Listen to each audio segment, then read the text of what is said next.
ఇక ఇప్పుడు ఆత్మయందు కర్తృత్వాన్ని ఆరోపించేవాడు దుర్మతి అనే విషయాన్ని చెప్తున్నాడు. తత్రైవం సతి కర్తారం ఆత్మానం కేవలం తు యః పశ్యత్యకృత బుద్ధిత్వాత్ నస పశ్యతి దుర్మతిః. అయితే ఇక్కడ వస్తుస్థితి ఇలా ఉండగా కేవలుడైన ఆత్మను ఎవడైతే అకృత బుద్ధి కావటం చేత కర్త అని అనుకుంటూ చూస్తాడో ఆ దుర్మతి తెలుసుకోవలసింది తెలుసుకోలేడు, చూడవలసింది చూడలేడు. అందుకే అతడు దుర్మతి. 5 కారణాల ద్వారా కర్మలు చేయబడుతూ ఉండగా ఈ 5 కారణాలను అవిద్య వల్ల ఆత్మయ్య అని భావించి అవి చేసే కర్మలకు నేనే కర్తనని అనుకునేవాడు అజ్ఞాని. అతడి బుద్ధి వేదాంత వాక్యాల చేత, ఆచార్యుడి ఉపదేశం చేత, మంచి తర్కం చేత సంస్కరించబడలేదు అని తెలుసుకోవాలి. అతడు చూస్తున్నా కూడా చూడని వాడే ఉన్నాడు. ఎలాగంటే రేచీకటి ఉన్నవాడు అనేక చంద్రులను చూస్తాడు. మబ్బులు పరిగెత్తుతున్నప్పుడు చంద్రుడు పరిగెత్తుతున్నట్టు అతడు కనిపిస్తుంది. పల్లకిలో కూర్చున్నవాడు బోయిలు పరిగెత్తుతూ ఉండగా తాను పరిగెత్తుతున్నాడు అని భావిస్తాడు. అలాగే ఈ దుర్మతి మనస్సు మొదలైనటువంటి ఇంద్రియాలు చేస్తూ ఉండగా ఆత్మే కర్మలు చేస్తుందని భావిస్తాడు. వీడు ఆత్మను శరీరం మొదలైన 5 కర్మ కారణాలలో ఆరోపించేశాడు. ఇంకొకడు మరీ అన్యాయం. వాడు ఆత్మను దేహాదుల కన్నా విడిగా చూస్తున్నాడు, కానీ అంతలోనే ఆత్మే కర్మ చేస్తుంది అంటున్నాడు. వీడు కూడా దుర్మతే. మరైతే చూపు సరిగ్గా ఉన్న సుమతి ఎవడు అంటే ముందు చెప్తున్నాడు భగవంతుడు. యస్య నాహం కృతో భావః బుద్ధిర్యస్య న లిప్యతే హత్వాపి స ఇమాన్ లోకాన్ నహంతి న నిబధ్యతే. ఎవడికి అహంకార భావం లేదో, ఎవరికి అహంకారమే ఉండదు, ఎవడి బుద్ధి కర్మలేపం లేకుండా ఉంటుందో, కర్మము అనే విచారంగా లేకుండా ఉంటుందో, అతడు ఈ లోకాన్ని అంతా హత్య చేసినా హంతకుడు కాడు. ఒకవేళ లోకాన్నంతా కూడా హత్య చేసినప్పటికి కూడా హంతకుడు కాడు, చేయడు కదా వాడు. అతడు కర్మ చేత బంధించబడడు. అక్కడ చేయటానికి సాధ్యమే లేదు, కానీ అటువంటి ఉపయోగించారు. శాస్త్రోపదేశము, గురూపదేశము, మరి తర్కం చేత అంతఃకరణం సంస్కరించబడుతుంది. అటువంటి సంస్కారం గలవాడు నేను కర్తను అనే అహంకారం లేకుండా లేదా అభిమానం లేకుండా ఉంటాడు కదా. అవిద్య చేత ఆత్మయందు ఆరోపించబడిన సర్వకర్మలకు అధిష్టానము మొదలైన ఈ 5 కర్తలై ఉన్నాయి. నేను కాదు, నేను వాటి వ్యాపారాలకు సాక్షిని మాత్రమే అనే అనుభవం కలవాడే ఉంటాడు. ప్రాణరహితుడు, మనోరహితుడు, శుభ్రుడు, శుభస్వరూపుడు, అక్షరం కంటే శ్రేష్టమైన వాడు, కేవలుడు, వికారరహితుడైనటువంటి పరబ్రహ్మను నేనే అని ఈ విధంగా తెలుసుకొని అనుభవానికి తెచ్చుకొని ఉంటాడు. అటువంటి వాడి అంతఃకరణము కర్మలతో లేపాన్ని పొందదు. నేను ఇది చేశాను, దీనివల్ల నరకానికి పోతాను మొదలైన అనుతాపాన్ని అతడి అంతఃకరణం పొందదు. అటువంటి సుమతియే సరిగ్గా గ్రహించగలుగుతాడు. అతడే పరమార్థాన్ని తెలుసుకున్నవాడు. అతడు ఈ లోకాన్ని ఎంత అంటే సమస్త ప్రాణులను సంహరించినా అతడు చంపటం అనే పనిని చేసినవాడు కాడు. దాని ఫలితంగా ఆ అధర్మ ఫలం చేత అతడు బద్ధుడు కూడా కాడు అని ఇంత విషయం మనస్సులో ఉంచుకొని భగవంతుడు చెప్పాడు.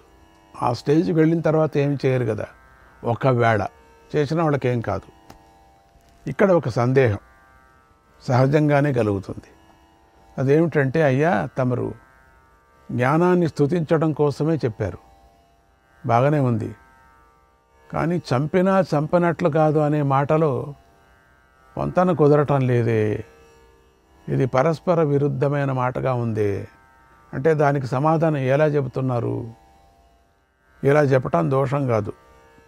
ఎందుకంటే లౌకికము పారమార్థికమైన రెండు వేరు వేరే దృష్టులు ఉంటాయి. ఆ దృష్టులను అనుసరించి ఈ విధంగా చెప్పవచ్చు. దేహమే ఆత్మ అనే బుద్ధితో నేను చంపుతున్నవాడిని అని లౌకిక దృష్టిని బట్టి భగవంతుడు చంపినప్పటికీ అనే పదాన్ని ప్రయోగించాడు. పైన చెప్పుకున్న పారమార్థిక దృష్టిని బట్టి అతడు చంపటం లేదు, అందువల్ల బద్ధుడు కావటం లేదు అని అన్నాడు.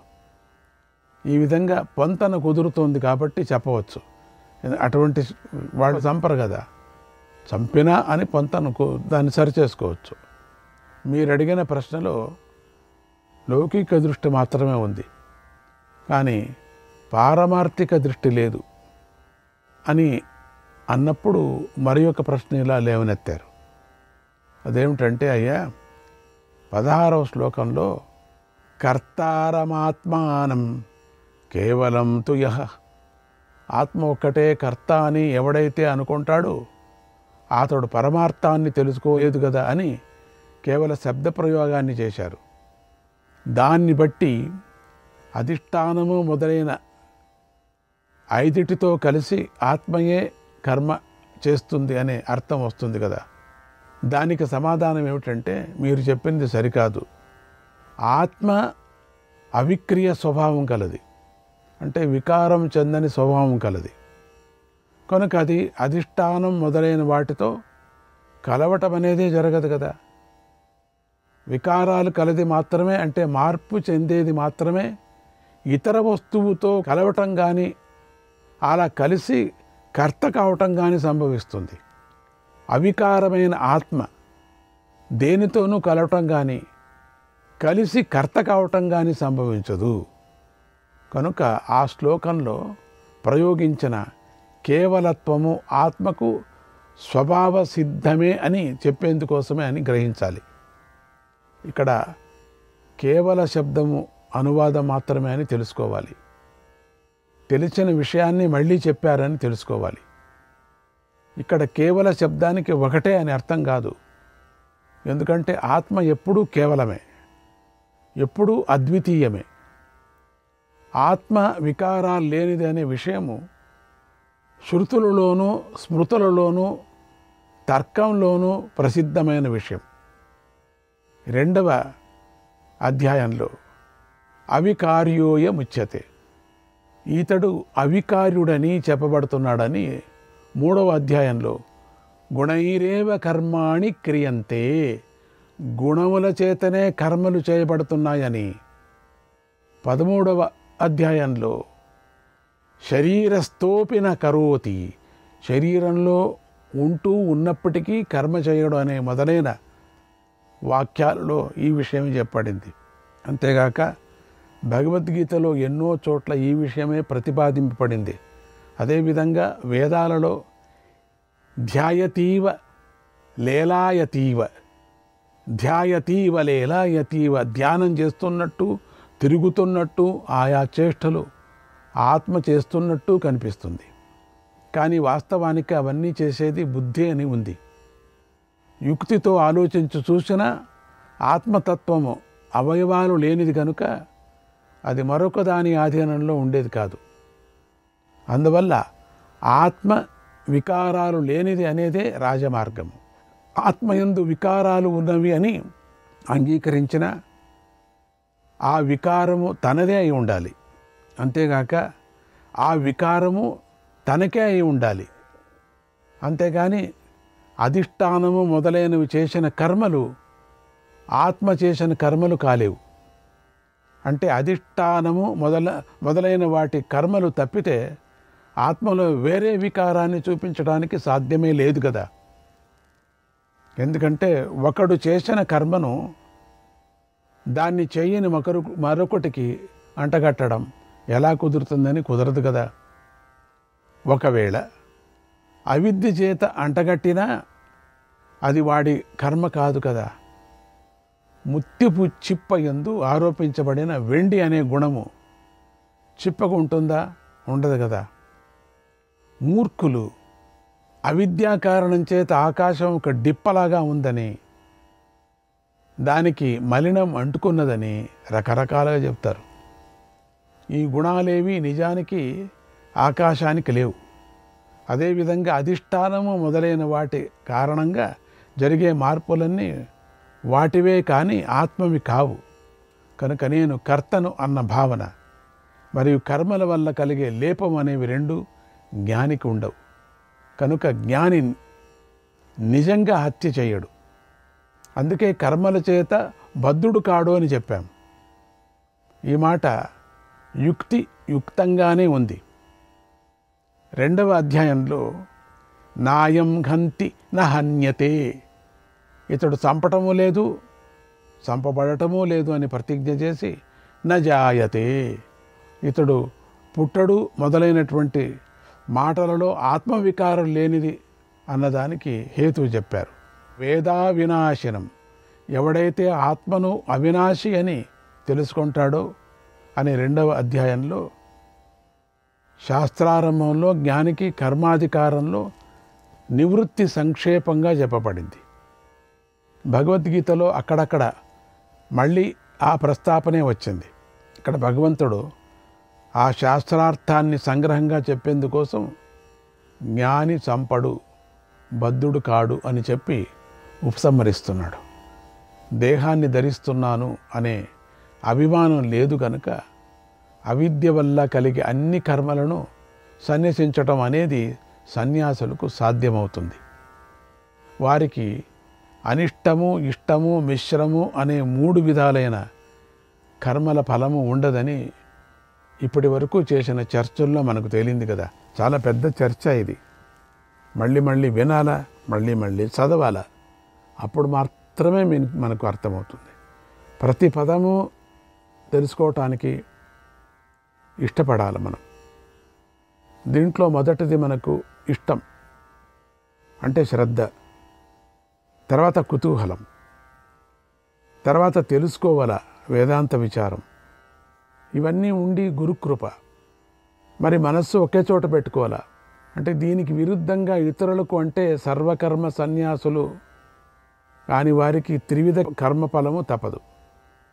ఇది గీతాశాస్త్రం యొక్క పరమార్థం అని చెప్పి భగవంతుడు ఈ విషయాన్ని ముగిస్తున్నాడు.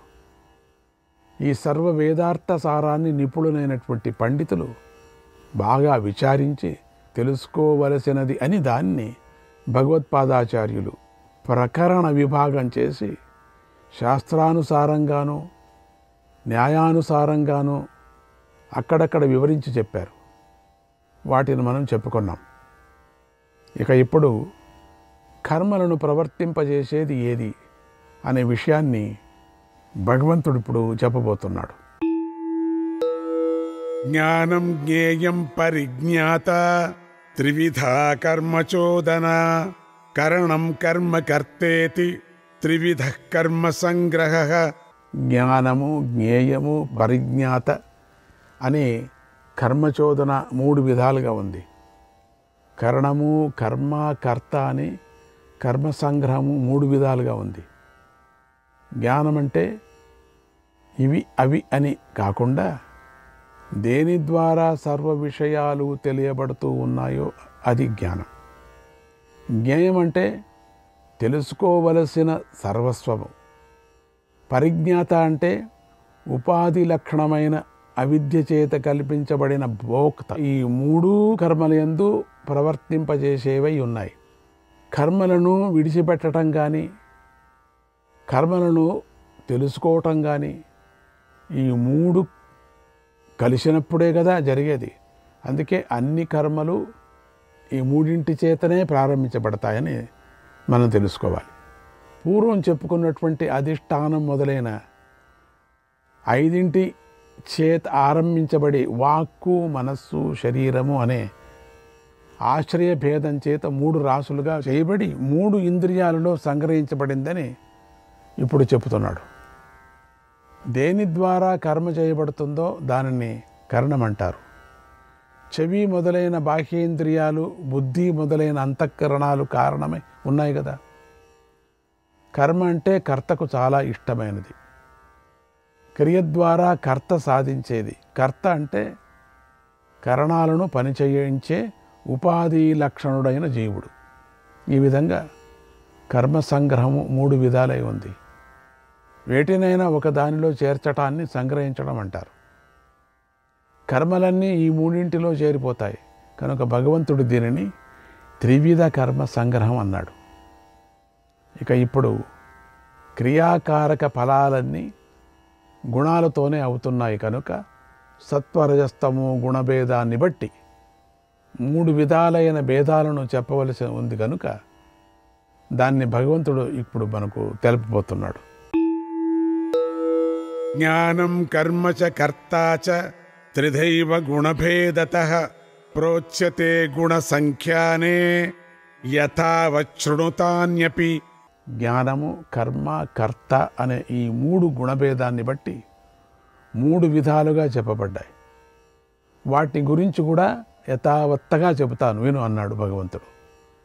జ్ఞానము, కర్మ, కర్త అన్న చోట కర్మ అంటే క్రియ అని అర్థం చెప్పుకోవాలి. వ్యాకరణ శాస్త్రంలో చెప్పిన అర్థాన్ని ఇక్కడ చెప్పుకోకూడదు. కర్త అంటే క్రియలను చేసేవాడు. సత్వరజస్తమో గుణాలు అనే 3టికి మాత్రమే కర్మ సంబంధించినది, వేరే ఏ జాతికి సంబంధించింది కాదు అని చెప్పేందుకోసమే శ్లోకంలో త్రిదైవ అని ఏవకారాన్ని ప్రయోగించాడు. కపిలుడి యొక్క సాంఖ్యశాస్త్రంలో ఈ విషయం చెప్పబడింది. గుణాల గురించి, వాటిని అనుభవించే భోక్త గురించి చెప్పే విషయంలో కపిలుడి సాంఖ్యశాస్త్రం ప్రమాణమే అయి ఉంది.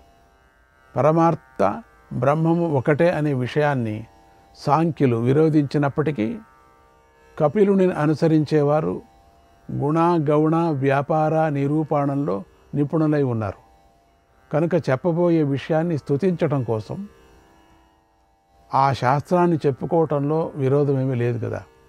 ఉన్నది ఉన్నట్టు తర్కాన్ని, శాస్త్రాన్ని అనుసరించి జ్ఞానాదులను, వాటిలో గుణభేదం చేత కలిగిన భేదాలను చెప్పబోతున్న విషయంలో మనస్సు పెట్టి విను అని భగవంతుడు చెప్పాడు.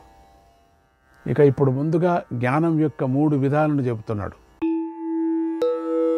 సర్వభూతేషు ఏనైకం భావమవ్యయమీక్షతే అవిభక్తం విభక్తేషు తజ్జ్ఞానం విద్ధి సాత్వికం. విభిన్నములైన సర్వభూతాల్లోనూ అభిన్నమైన ఒకే ఒక అవ్యయమైనటువంటి వస్తువును చూసే జ్ఞానము సాత్వికం అనబడుతుందని తెలుసుకో.